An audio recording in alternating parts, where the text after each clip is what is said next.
Γιατί όταν μένω από τα πάντα έχω ανάγκη από ένα κίνητρο. Μαζεύω φράγκα να ποντάρω στο παγκόσμιο κύπελλο.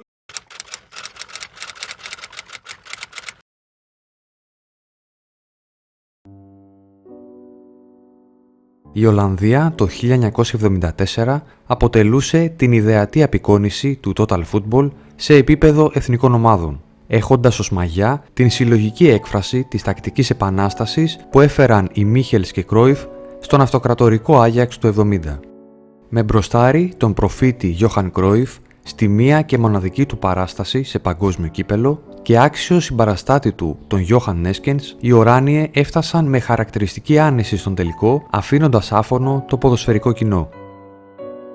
Μετά από 2 νίκες, 2-0 την Ουρουγουάη και 4-1 απέναντι στη Βουλγαρία και μια λευκή ισοπαλία με τη Σουηδία στην πρώτη φάση των ομίλων, συνέχισαν εντυπωσιακά και στη δεύτερη φάση, κερδίζοντας όχι μόνο την Ανατολική Γερμανία με 2-0, αλλά και της Αργεντινή και Βραζιλία με 4 και 2-0 αντίστοιχα.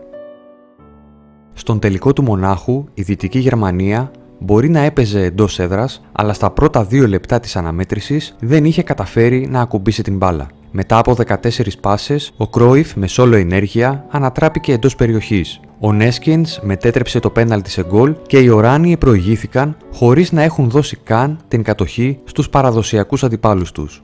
Στη συνέχεια, ο εφησυχασμός των Ολλανδών και η γνωστή μαχητικότητα των Γερμανών έφεραν την ολική ανατροπή από το πρώτο ημίχρονο, με τέρματα των Μπράιτνερ και Μίλερ. Στο δεύτερο ημίχρονο προσπάθησαν με πίστη στο πλάνο τους να πετύχουν τον γκολ της ισοφάρισης, ωστόσο η κούπα γλίστρισε από τα χέρια τους.